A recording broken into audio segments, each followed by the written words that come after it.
Assalamualaikum warahmatullahi wabarakatuh. Apa kabar semuanya para sahabat pejuang kanker?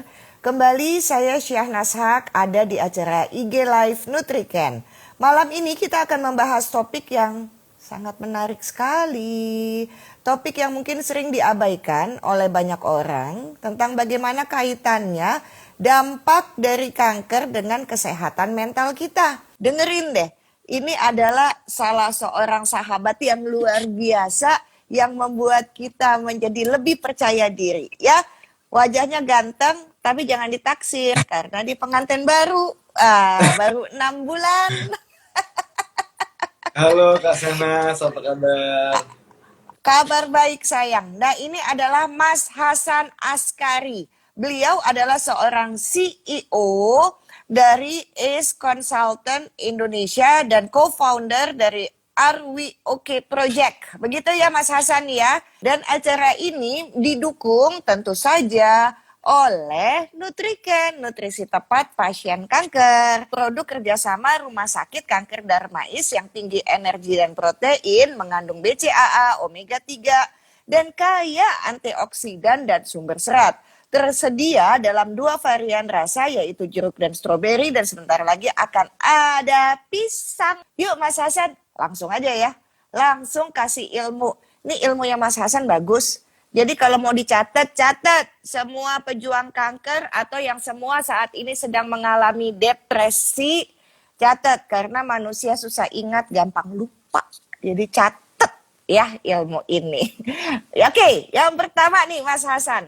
Gimana caranya membangkitkan semangat pejuang kanker yang harga dirinya turun pada saat hari pertama di meja dokter dikatakan, didiagnosa, divonis Anda terkena kanker. Silakan, Mas Hasan. Ya, Bismillahirrahmanirrahim. Assalamualaikum Mbak Shanas dan teman-teman semua. Terima kasih atas waktunya.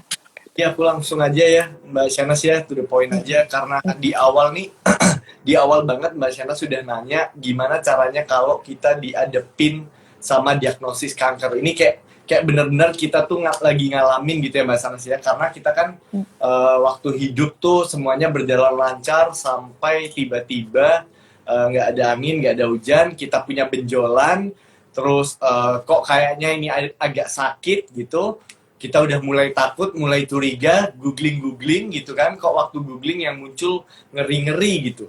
Alhasil kita ke dokter, dan waktu ke dokter bilang ini di scan, ini kita harus melewati beberapa tes gitu ya, dan kadang kita pulang dulu gitu, nggak langsung dikabari, mungkin 1-3 hari hasil tesnya keluar, karena dokter mencurigai juga adanya tumor atau cancer gitu. Nah, habis itu misal kita dapat telepon dari dokter atau orang tua kita, misal kita masih muda, orang tua kita yang dikabarin sama dokternya. Atau kita yang ke dokternya, dipanggil lagi sama dokternya, ketemu, terus sambil di depan mejanya dokter tuh dikasih hasil foto scan-nya dan sebagainya. Kita udah panik ketika ngelihat wajah dari dokternya, wajah-wajah yang tegang gitu. Dan sebenarnya di saat sebelum dokter bilang bahwa kita punya kanker tertentu, otak kita udah paham kok dari ngebaca bahasa tubuhnya si dokter. We know it at that moment, ketika kita ngelihat wajah dokter kita tuh nggak beres, kita tahu bahwa yes, I got it. Dan momen itu, aku cerita aja merinding Mbak Shanas, karena aku pernah punya teman survivor dari kanker sarkoma, dan aku tahu betul, aku pernah jadi caregivernya yang tiap hari ke rumahnya selama 3 tahun. And that's really hits me a lot. Dan makanya aku ngomong ya, bahasan ini tuh sangat emosional buat aku, dan aku juga tahu ini sangat emosional buat teman-teman penyintas. Nah, yang dirasakan nih ya, dari yang pertanyaan tadi, yang dirasakan itu yang jelas yang pertama adalah shock. Shock yang nggak pernah kita rasain sebelumnya, karena kita sering mendengar bahwa cancer adalah penyakit yang tidak bisa diobati. Kita nggak tahu nih bahwa ternyata ada cancer yang aman kok. Ada cancer yang kalau kita stadiumnya masih stadium 1, 2, 3 itu masih bisa banget diberikan treatment. Tapi karena informasi yang kita punya soal cancer itu udah sangat-sangat mengerikan, so the day we receive the diagnose, kita udah mati. Gitu. Hati kita udah mati, otak kita udah mati, kayak udah nge-shut down gitu. Mungkin kita langsung kayak ngelihat diri kita berhadapan dengan Tuhan seorang diri. Makanya orang yang habis didiagnosis tuh banyak yang diam, diajak ngomong nggak nyambung karena jiwanya dia nggak bersama kita gitu. Dan penting banget buat keluarga ataupun penyintas bahwa waktu adalah hal yang penting dan dibutuhkan sama penyintas, apalagi di awal-awal menerima diagnosa. Dan tugas kita sebagai keluarga adalah memberinya waktu. Kalau memang dia ingin sendirian, give them time alone, karena memang itu dibutuhkan gitu. Walaupun kita ingin banget kebantu, ayo cerita-cerita. Shut up. Kamu nggak ngerasain. So, shut up dan biarkan mereka kasih waktu. Gitu. Setelah 1 hari, 2 hari, 3 hari, kalau mereka udah waktunya mau membuka diri, baru kita jadikan pendengar yang baik. So, untuk penyintasnya, saran saya untuk penyintasnya, kalau emang baru hari pertama kita mendapat kabar itu, jelas self-esteem kita hancur. Kepercayaan diri kita hancur karena yang paling penting yang muncul di kepala kita adalah hidupku selesai, especially cita-citaku bubar. Dan yang paling sering dirasain tuh, oh ternyata masa depan yang aku bayangin, mimpi yang aku berusaha kejar, semuanya nggak akan tercapai. Nah, di momen itu buat para survivor, aku pingin nyampein ke kalian that it's wrong. It's wrong, so wrong. Karena otak kamu saat kamu baru menerima kabar itu tidak sedang berada di posisi normal. Otak kamu lagi dihujani sama hormon kortisol, adrenalin, norepinefrin. Itu hormon yang ngebuat kita nggak bisa berpikir jernih, ngebuat kita stres, ngebuat badan kita remuk, rasanya dada kita sesak, dan reaksi itu semuanya wajar. And that's okay. Di hari pertama sampai hari ke-10, it's okay kamu ngerasain itu. Jangan ngerasa bersalah, jangan ngerasa makin terbeban. Aku nih udah penyintas kanker sekarang, terus kita melabel diri kita sebagai aku punya cancer dan aku udah nggak berdaya. Itu harus dibuang dari kepala kita. Dan yang paling penting, jangan merasa kanker adalah vonis mati, because it's not. It's baik. Ya, setuju. Not. Setuju banget. Jadi bukan berarti kanker itu adalah sebuah kutukan, dan bukan berarti bahwa kenapa ya saya selama ini udah kayaknya baik-baik saja, beribadah, nolong orang, udah ngurang-ngurangin kejulitan, udah mempersedikit gibah gitu ya, tetap aja kena gitu lah. Jadi memang sebagai seorang pejuang kanker atau pasien kanker, kemudian akhirnya bisa mengikuti pengobatan, kemudian dokter mengatakan bebas kanker, itu pun masih menunggu 5 tahun tuh Mas Hasan untuk menjadi dibilang penyintas gitu ya, survivor. Itu mesti nunggu 5 ulang tahun yang ke-5 dulu. Dari hari pertama dokter mengatakan bahwa Anda bebas kanker. Itu jadi ada ulang tahun, 5 tahun pertama, 5 tahun kedua, ada yang kayak begitu. Karena seperti yang Mas Hasan tahu, saya dan semuanya nih yang nonton, bahwa kalau misalnya dibilang bebas kanker, artinya lagi dibikin tidur, lagi remisi. Kalau misalnya kita dorman, kalau kita salah-salah dikit, ke-trigger, bangun lagi tuh macan, begitu ya. Nah, tapi yang paling penting nih Mas Hasan, aku butuh ilmumu nih Mas Hasan, adalah begini. Sehebat-hebatnya dokter, secanggih-canggihnya obat, rumah sakit mau di luar negeri lah sekalipun dikejar ke ujung dunia gitu ya. Tapi dokter, yang paling utama, obat yang paling hebat ada di diri kita, begitu ya. Karena kalau misalnya seperti yang Mas Hasan tadi sampaikan, di hari pertama kalau otak kita udah shut down gitu ya, udah ketutup, maka sebetulnya kita mati sebelum mati sebetulnya. Nah, kalau begitu tuh Mas Hasan, aku butuh ilmumu yang self talk, ngomong sama diri sendiri, self talk. Itu kan kamu sekolah untuk itu. Ajarin dong gimana caranya. Jadi Mbak Shanas, ada hubungannya sama self-esteem yang pertama kita bahas ya. Orang yang kalau self-esteemnya rendah sekali, secara otomatis yang muncul di kepala itu banyak yang negatif. Self esteem itu kan rasa keberhargaan diri, keyakinan bahwa kita berhak untuk bahagia, keyakinan bahwa kita bisa berkembang dan kita bisa sembuh, keyakinan bahwa saya bisa menjadi orang yang kita inginkan, orang yang hebat, orang yang baik gitu. Itu self esteem. Orang yang self esteemnya tinggi, maka yang muncul di kepalanya banyak hal-hal yang semakin membangun kepercayaan diri kita. Sedangkan kalau self esteem kita rendah, maka yang muncul di kepala kita otomatis pasti yang jelek-jelek. So, untuk membangun self talk itu kan output terakhir yang muncul di kepala kita dari self esteem ke kepercayaan diri kita, lalu yang muncul di kepala kita itu kata-kata yang kita sampaikan ke diri kita sendiri, itu self talk. Self talk kalau kita punya self esteem rendah, maka yang muncul adalah aku menjadi beban. Oke? Menjadi beban keluarga. Terus yang kedua, aku nih salah apa gitu. Kenapa kok aku gitu. Lalu apakah ini hukuman dari Tuhan gitu. Terus yang muncul, kenapa kok aku tidak ada perubahan positif, tidak ada perkembangan positif. Apa jangan-jangan emang nasibku hidup di bumi ini untuk menderita, untuk hancur lebur, dan untuk menangis gitu. Nah, itu adalah hasil atau konsekuensi dari self esteem yang rendah. So, untuk ngebentuk self talk yang positif, kita harus sadar dulu bahwa yang muncul di kepala nih, self talk nih, hanyalah output. Yang harus kita benahi adalah self esteem kita. Nah, untuk membangun self esteem, kita butuh memiliki perspektif atau paradigma yang benar terhadap seorang diri, orang yang memiliki kanker gitu. Yang pertama, kanker tidak ada hubungannya sama azab ya. Kanker tidak ada hubungannya ini hukuman. Kanker tidak ada hubungannya dengan kita pernah berbuat salah lalu dihukum. Enggak. Kanker itu adalah hal kanker nggak ada hubungannya dengan kita disantet, betul nggak Mas Hasan? Jadi jangan ke dukun, ke dokter, iya. Nggak ada sama sekali.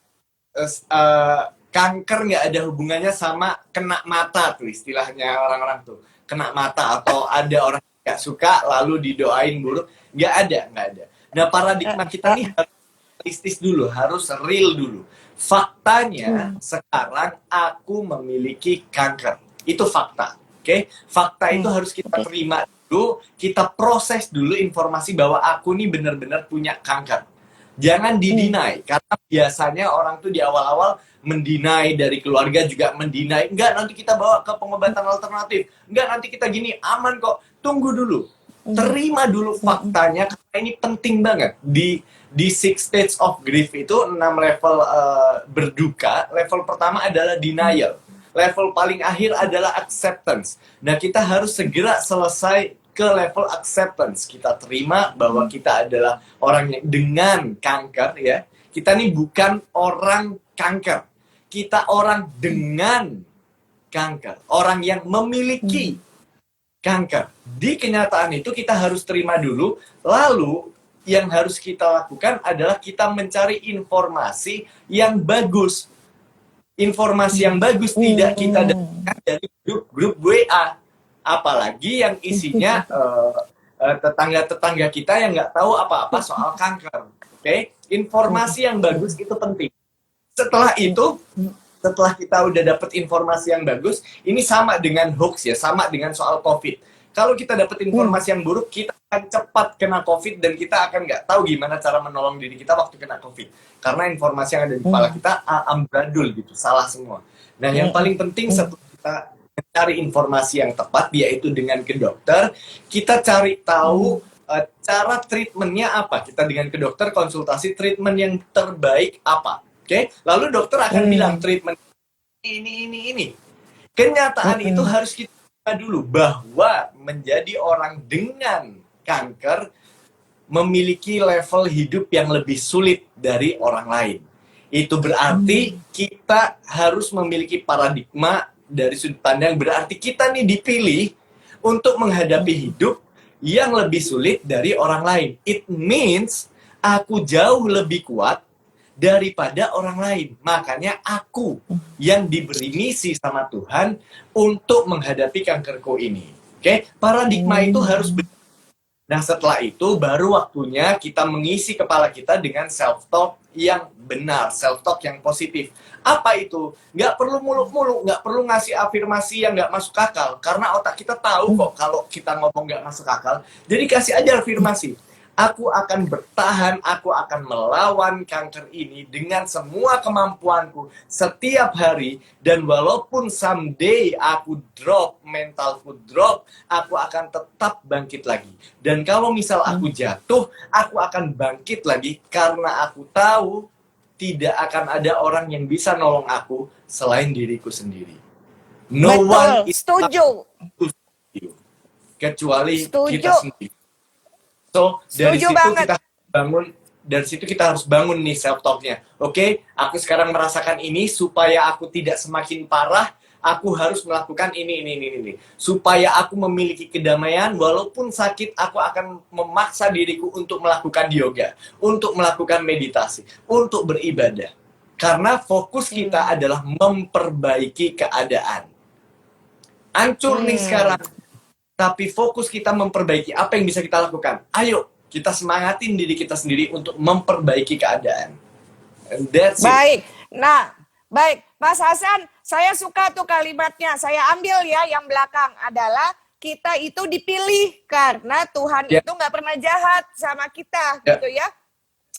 Walaupun Ya, kita suka betul, lupa-lupa betul. ibadah, tapi Tuhan tuh nggak pernah ninggalin kita. Jadi kalau yang perlu Exactly. diprasangkai, kalau kita merasa kita tidak dekat dengan Tuhan adalah diri kita sendiri gitu loh, bukan memprasangkai yang lain gitu. Dan saya suka Betul. kalimatnya Mas Hasan tadi adalah kita dipilih karena memang kita kuat dan pasti ada maksudnya kenapa kejadian itu terjadi.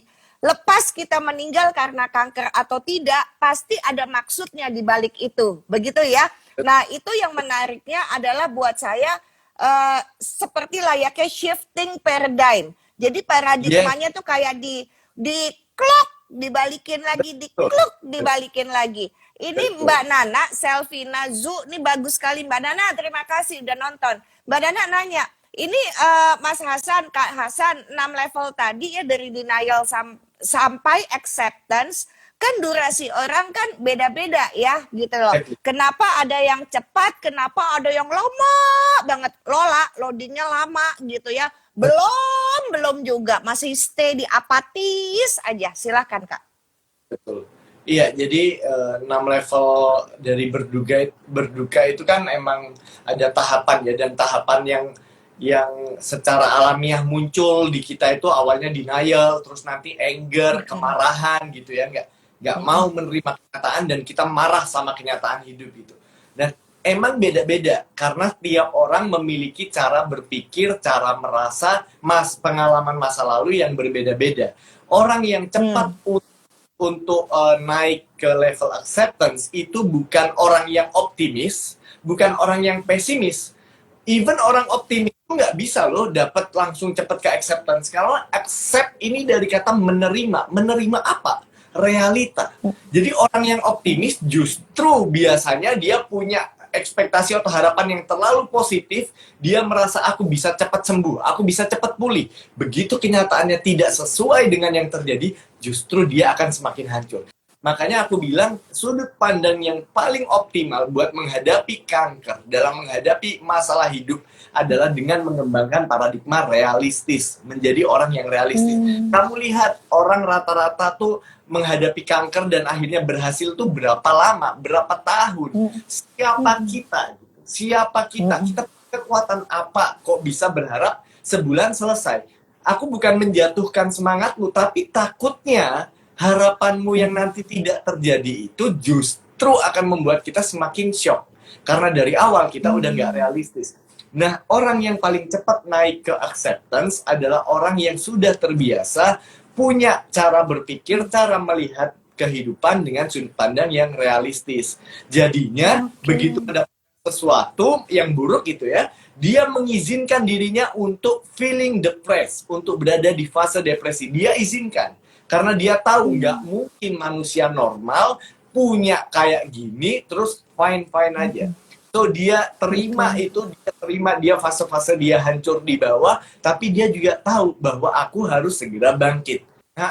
Nah, abis kita tahu apa yang harus kita lakukan, adalah menerima kenyataan dulu, baru kita mencari alternatif, bukan alternatif, maksudnya opsi-opsi apa aja yang bisa kita lakukan untuk memperbaiki keadaan. Atau at least ya, setidaknya tidak memperburuk keadaan. Dengan misalnya ke keluarga, minta yang macam-macam ke keluarga, menuntut keluarga kita untuk selalu ada 24 jam. Dengan kita punya sikap yang seperti itu, maka kita sebenarnya sedang memperburuk keadaan. Oke? Jadi yang paling banyak, what we can do to make things better. Apa yang bisa kita lakukan untuk memperbaiki keadaan? Baik, Mas Hasan, ada hubungannya nggak? Manusia itu kan ada ekstrovert, ada introvert, ada yang ambivert gitu ya. Kadang kebuka, kadang ketutup begitu ya. Kalau misalnya dia ekstrovert, artinya dia akan mudah masuk ke sebuah komunitas.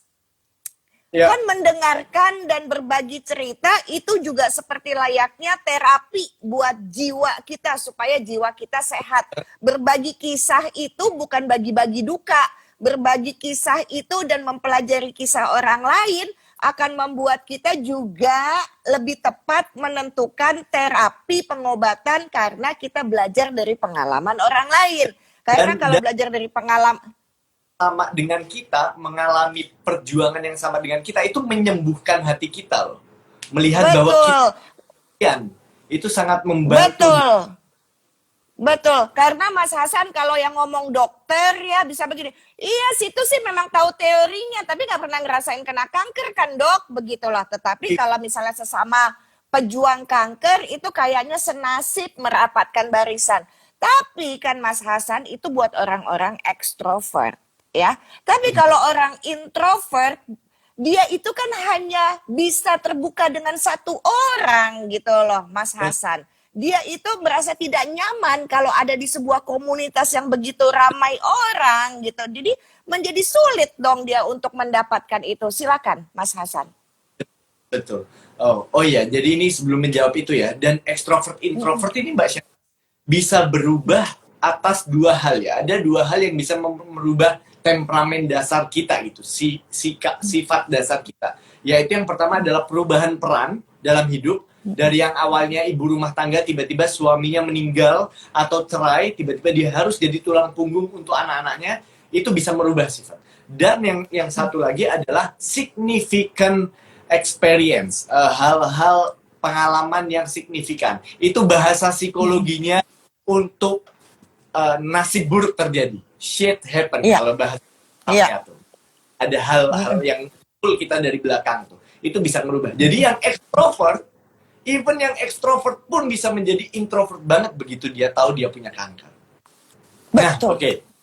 Nah, sekarang kita ngomongin orang introvert nih. Gimana caranya kita membantu diri kita sendiri, menolong diri kita sendiri untuk mendapatkan social support gitu ya. Social support ini kan banget ya. Sedangkan kita terbiasa untuk hanya bisa nyaman ke satu orang aja. Sedangkan jarang tuh ada social support penyintas kanker yang bisa bertemu atau kasih intens satu-satu gitu. Karena kebanyakan tuh di grup Facebook penyintas, terus misal di Jakarta gitu ada ya komunitasnya, di kota-kota besar ada. Nah gimana kalau kita nggak punya akses ke sana? Nah untuk orang-orang yang introvert yang memang kurang nyaman, kalau memang kita sudah punya orang yang bisa kita jadikan tempat cerita, kita harus semakin memperbesar kepercayaan kita ke orang tersebut, semakin membuka diri kita karena kita butuh. Gitu. Kadang ada nih orang yang udah punya, Mbak Syahnas, tapi dia memilih untuk tidak membuka diri. Karena hal ini terlalu menyakitkan untuk dibahas, dia memilih udah percuma, orang lain gak akan ngerti yang aku rasain. Memang orang lain gak akan merasakan rasa sakit, penderitaan mental maupun fisik yang kamu rasain. But kamu butuh loh untuk cerita. Jadi punya teman atau teman dekat atau sahabat atau keluarga yang memang bisa jadi tempat cerita kita. Kita harus memperbesar dan memperbanyak frekuensi dan intensitas kita untuk membuka diri ke mereka. Oke, itu dulu. Itu yang udah punya nih ya. Karena ada yang orang udah punya tapi malah menutup diri Mbak Shanas karena dia terlalu shock gitu ya. Dan apalagi dia sampai mengalami depresi, di mana depresinya ngebuat dia tidak ingin berkomunikasi dengan orang lain. Nah, sedangkan buat introvert yang tidak punya orang yang dia percaya, maka orang ini harus secara aktif mencari satu orang yang bisa menjadi pendengar yang baik. Kalau emang susah banget, kalau emang nggak memungkinkan, kalau emang kamu nggak nyaman banget atau nggak bisa percaya sama orang, maka satu-satunya opsi yang paling efektif adalah mencari bantuan profesional, yaitu pergi ke psikolog. Loh, kan aku nggak punya sakit mental, ngapain ke psikolog? Kamu punya masalah serius, itu kamu terancam punya masalah mental. Jadi sebelum ini berkembang semakin parah, sebaiknya kamu buru-buru atau kamu secepatnya pergi ke psikolog. Untuk ngapain? Untuk cerita, curhat, nangis. Apapun yang kamu lakukan ke psikolog, mereka sudah terlatih untuk berempati dan untuk menjadi pendengar yang baik. Karena teman, karena teman walaupun mereka mau jadi tempat kita bercerita, belum tentu mereka mampu. Yang kita butuhkan adalah mau dan mampu, dan salah satu yang udah pasti mampu dan mau adalah psikolog profesional. Lah gimana kalau terhambat biaya? Kamu pergi ke puskesmas. Di puskesmas itu 50.000 kamu udah bisa dapat klinik kejiwaan dengan psikolog atau psikiater yang ada di sana. Gitu Mbak Sana. Baik. Mas Hasan, Mas Hasan, karena kamu mau dan mampu dan mempunyai ilmu, itu sebabnya diajak ngobrol sama kami. Karena butuh sekali ilmu itu Big Five teori. Apa Mas Hasan? Big Five coba jelasin. Teori kepribadian manusia gitu ya. Jadi ada banyak kan teori kepribadian manusia tuh, ada yang DISC, dominan, influence, steadiness, compliance. Ada teori lain, MBTI, Myers-Briggs type indicator tuh ada, nanti bisa muncul dari 16 kepribadian yang ada, kita golongan yang mana. Jadi ada banyak alat tes kepribadian Mbak Syahnas. Nah ada satu lagi yang di Indonesia tidak terlalu menjadi rujukan ya. Tidak terlalu populer. Yang lebih populer tuh yang kepribadian. Yang ENFJ, INFT, Mbak Syahnas pasti pernah dengar kan? Itu lebih populer, emang lebih asik gitu. Kita punya julukan buat diri kita. Oh, aku nih INFT, aku nih INFJ. Tapi buat aku pribadi, ini benar-benar opiniku pribadi, yang paling mantap, paling valid, paling reliable, dan itu terbukti secara ilmiah, adalah teori kepribadian Big Five. Walaupun hasil akhirnya nggak muncul tuh penggolongan-penggolongannya. Tapi at least kita bisa mendapatkan perspektif soal diri kita sendiri dari 5 spektrum kepribadian.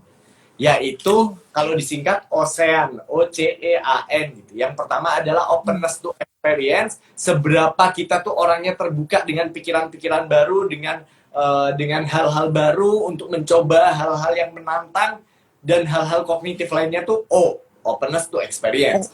Yang kedua, C, conscientiousness. Conscientiousness tuh aku sederhanakan aja ya. Conscientiousness itu melihat kecenderungan kita untuk keteraturan dan keuletan kita dalam bekerja, dalam mengerjakan yang kita lakukan. Jadi ada orang yang level openness to experience-nya tinggi, ada yang rendah. Ada yang conscientiousness-nya tinggi, ada yang rendah. Lalu aspek yang ketiga ada extraversion. Jadi extrovertnya tinggi atau rendah. Kalau extrovertnya tinggi berarti dia extrovert banget. Kalau extraversionnya rendah berarti dia introvert gitu. Kalau di tengah ya dia bisa ya seimbang lah, bisa keduanya. Ambivert, bisa disebut ambivert. Yang keempat, agreeableness. Agreeable tuh kalau dikata per kata artinya mudah setuju. Tapi sebenarnya orang yang memiliki agreeableness tinggi itu punya cinta tulus atau sayang ke orang lain. Sehingga dia lebih sering memikirkan kebaikan dan pikiran dan perasaan orang lain daripada diri sendiri. Jadi kalau ada orang agreeableness-nya tinggi, maka dia cenderung sangat memikirkan perasaan orang lain, sangat sungkanan, nggak enakan, terus merasa bersalah karena penderitaan orang lain. Jadi kalau orang agreeableness-nya tinggi, dia akan lebih care, lebih peduli.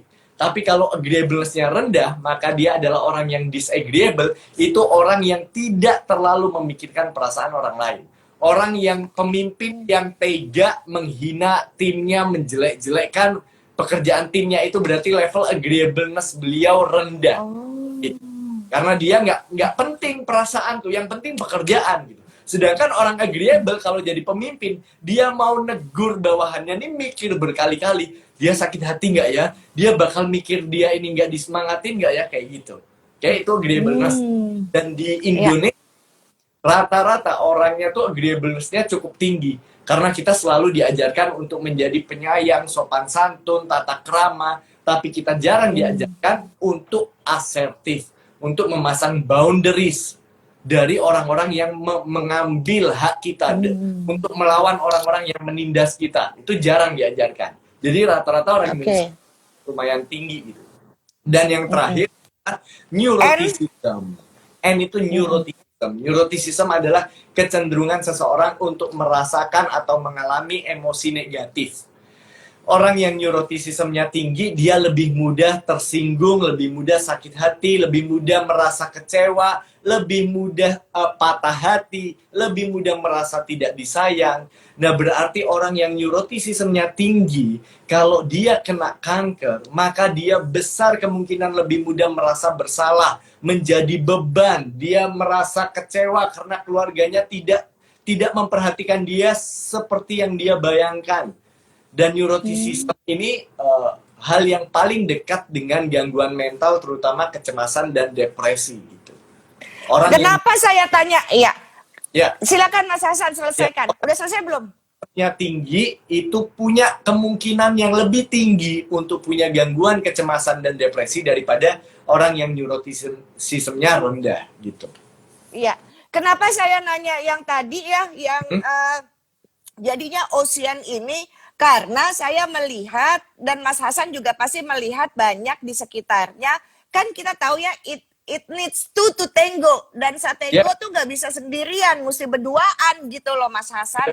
Jadi kalau misalnya saya punya sahabat kena kanker, kemudian pasangannya dia, entah sahabat saya lelaki artinya istrinya, entah sahabat saya perempuan artinya suaminya, pergi meninggalkan sahabat saya yang lagi berjuang karena kanker gitu ya, saya memang tahu, saya memperhatikan bahwa tentu sebagai sahabat saya taking side, bahwa saya akan membela sahabat saya. Tapi kalau dilihat-lihat ya Mas Hasan ya, kan dia juga berubah gitu loh. Orang tuh ada endurance-nya gitu kan. Kalau misalnya dia pergi meninggalkan sahabat saya, setelah saya pikir-pikir, enggak salah juga gitu loh. Karena apa? Sahabat saya berubah menjadi orang yang bukan dia kenal lagi. Padahal dia sudah mencoba gitu loh untuk menurusnya. Silakan Mas Hasan. Iya. Dan apa ya? Aku juga melihat itu di temanku yang tadi aku ceritain. Dia akhirnya setelah 2 tahun pacarnya itu mendampingi, akhirnya nggak kuat juga. Dan aku tidak menyalahkan orang yang pergi. Karena emang luar biasa loh kita jadi caregiver-nya orang yang menderita kanker nih. Jangan bilang penderita doang yang terancam bisa gangguan depresi, gangguan kecemasan. Caregiver atau orang yang menjadi perawat secara sukarela itu juga punya kecenderungan untuk mengalami depresi juga. Karena yang dilayani ini berubah, bukan cuma itu. Tapi kita juga kehilangan kemampuan untuk bersenang-senang dengan orang tersebut gitu. Dulu pacarku ini orangnya humoris banget. Sekarang aku nggak pernah ketawa dan setiap hari aku harus berkompromi atas kestabilan emosinya. Aku harus berkompromi ketika dia ngomong kata-kata yang menyakitkan. Aku harus berkompromi ketika dia curiga ketika aku keluar. Dan nggak kaget gitu. Dan yang paling bahkan orang lain melihat hal itu dianggap nggak setia. Kamu tahu apa soal menjadi caregiver? What do you know gitu?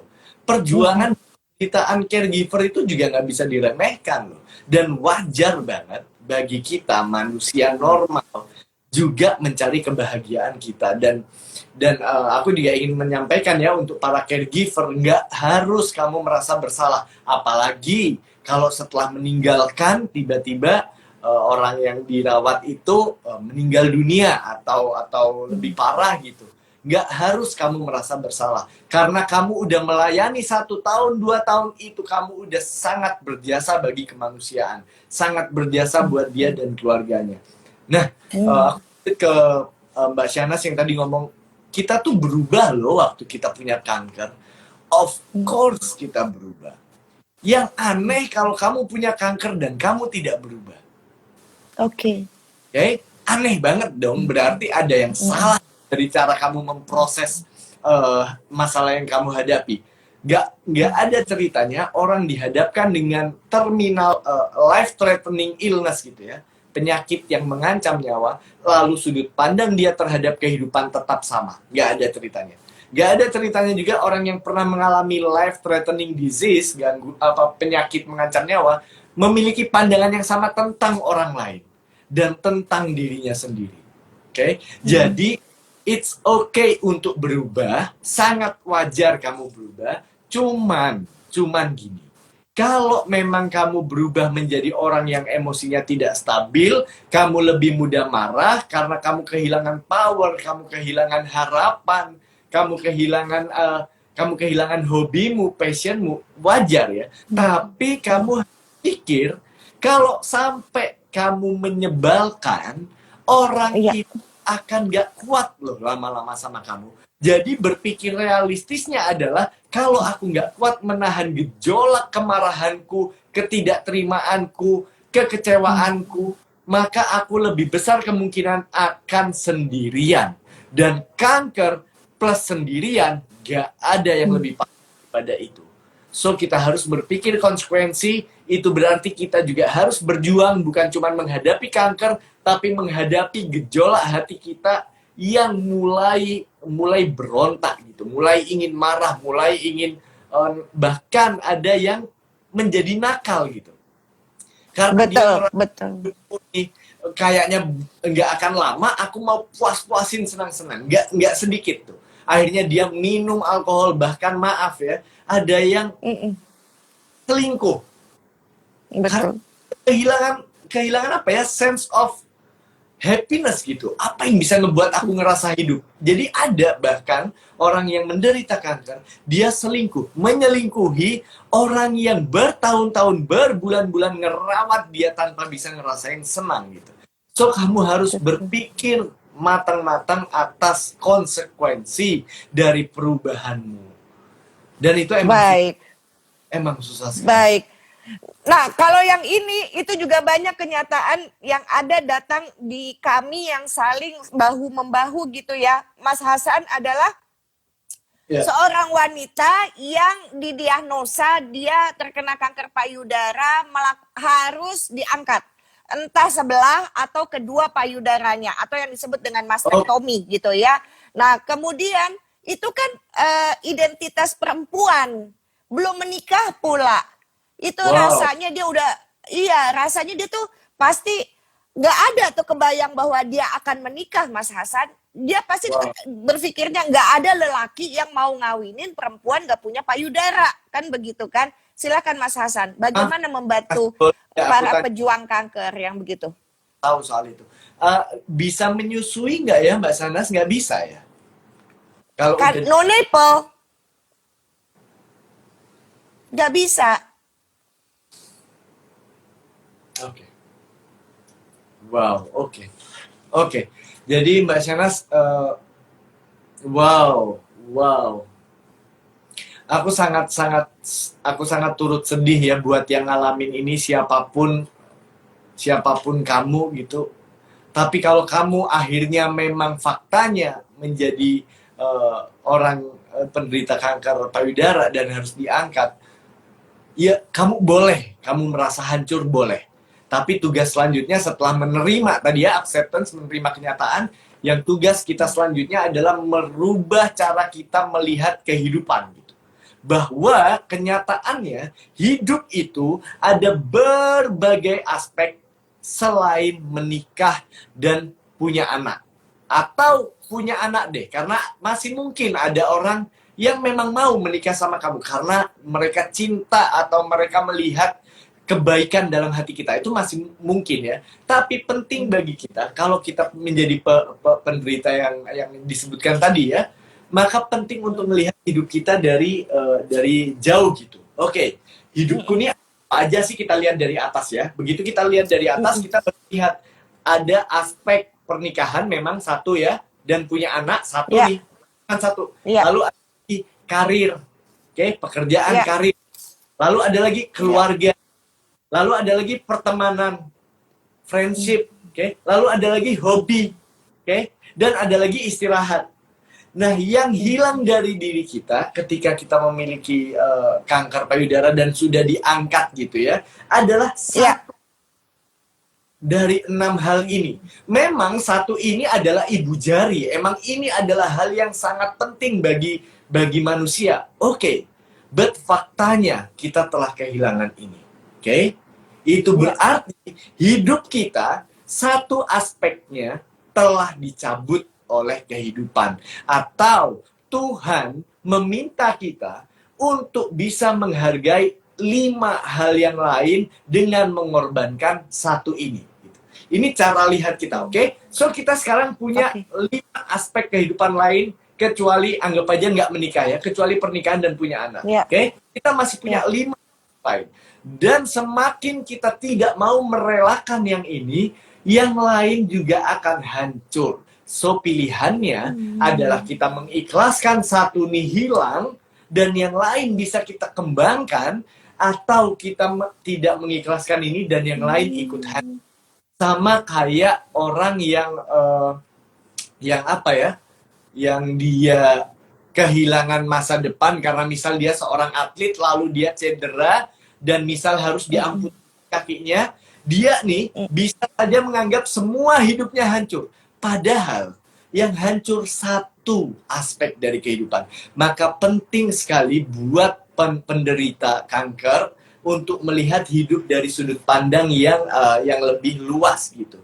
Bahwa oke, aku kehilangan satu aspek, tapi seperti orang yang kehilangan kemampuan untuk melihat, orang tunanetra, maka indera perasanya lebih kuat. Dan sama dengan mereka, ketika kita kehilangan satu aspek, kita punya lebih banyak waktu, lebih banyak tenaga untuk kita fokuskan ke 5 aspek lainnya.